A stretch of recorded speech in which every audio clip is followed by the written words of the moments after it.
Subscribe now and press the bell icon. Never miss an update.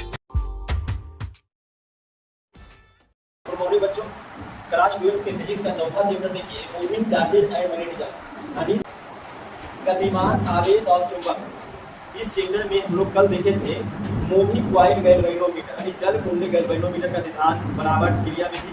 आज हम लोग देखेंगे current sensitivity of moving coil galvanometer यानी कि चल कुंडली गैल्वेनोमीटर जिसका अध्ययन हम लोग कर दिए, उसका धारा सुग्राहिता कितना होगा, उसका मीनिंग क्या होता है, और हम चल कुंडली गैल्वेनोमीटर की धारा सुग्राहिता को उनकी माप की सीमा को कैसे बढ़ा सकते हैं। आज हम लोग इस टॉपिक को देखेंगे और ये टॉपिक बहुत इंपॉर्टेंट टॉपिक है बिहार बोर्ड के लिए। ये क्वेश्चन देखिए, चल कुंडली गैल्वेनोमीटर की धारा सुग्राहिता आपको 100 टाइप क्वेश्चन पूछा जाएगा 2 मार्क्स के लिए, ठीक है।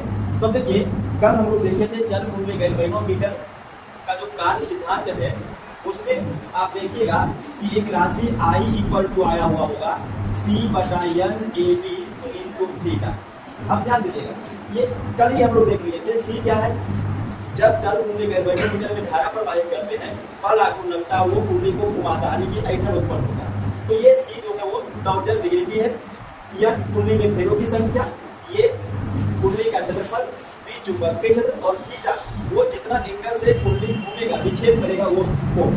अब इन सभी को देखते हुए यहाँ पर देखिए, अगर हम इस राशि को ऐसा करते हैं थीटा बटा आई, इस आई को यहाँ ले गए तो थीटा बटा आई, अब इसको यहाँ ले जाएंगे तो क्या हो जाएगा, यह ए बी बटा सी। अब यही देखिए आपका धारा सुग्राहिता है चल कुंडली गैल्वेनोमीटर का, यानी यदि किसी चल कुंडली गैल्वेनोमीटर में आई धारा प्रवाहित करने से उसके कुंडली में थीटा विक्षेप होता है, थीटा डिग्री से घूम जाता है, तो ये जो राशि थीटा बटा आई है इसी को क्या बोलेंगे, धारा सुग्राहिता, ठीक है। तो डेफिनेशन यही होगा कि यदि किसी चल कुंडली गैल्वेनोमीटर में आई धारा प्रवाहित करने से उसके कुंडली में थीटा विक्षेप उत्पन्न होता है, तो राशि थीटा बटा आई को ही क्या कहा जाएगा, धारा सुग्राहिता, और मान कितना होगा, N/AB बटा C।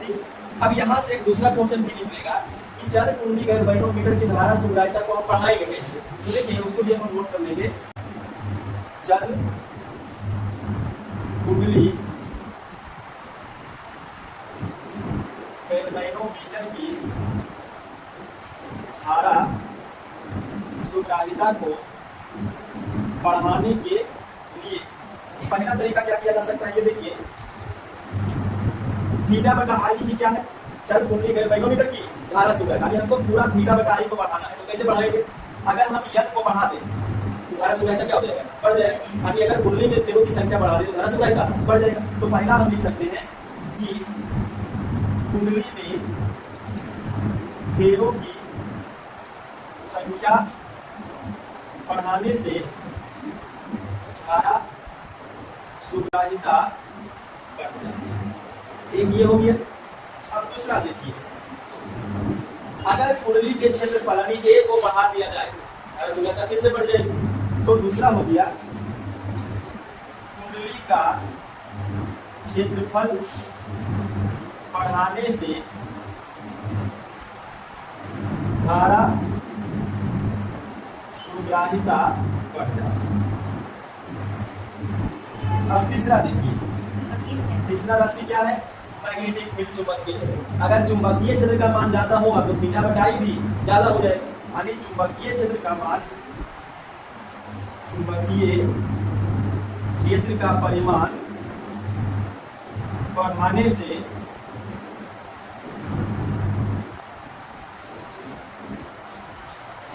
धारा सुग्राहिता बढ़ जाती है। तो ये 3 पॉइंट हो गया। अब लास्ट देखिए, C क्या है, टॉर्जन डिग्री। तो अगर हम C को देखें, टॉर्जन डिग्री को देखें, टॉर्जन डिग्री हो गया C। तो C का मान क्या होना चाहिए, कम या ज्यादा। अगर हमको धारा सुग्राहिता बढ़ाना तो नीचे में जो राशि है उसका मान कम होना चाहिए, क्योंकि क्रिटिकल अनुपाती। तो अगर C का मान कम होगा तो थीटा बटा आई यानी धारा सुग्राहिता बढ़ जाएगा। तो C का मान क्या हो जाएगा, कम होने से धारा सुग्राहिता बढ़ जाएगी।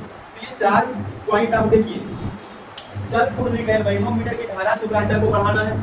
अब धारा सुग्राहिता थीटा बटा आई किन किन राशियों पर निर्भर कर रही है, कुंडली में फेरों की संख्या, कुंडली का क्षेत्रफल, चुंबकीय क्षेत्र की तीव्रता और टॉर्जन डिग्री।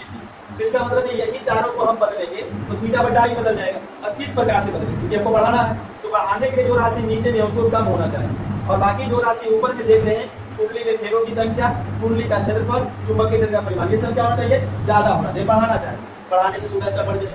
ठीक है, तो इसको नोट कर लीजिए।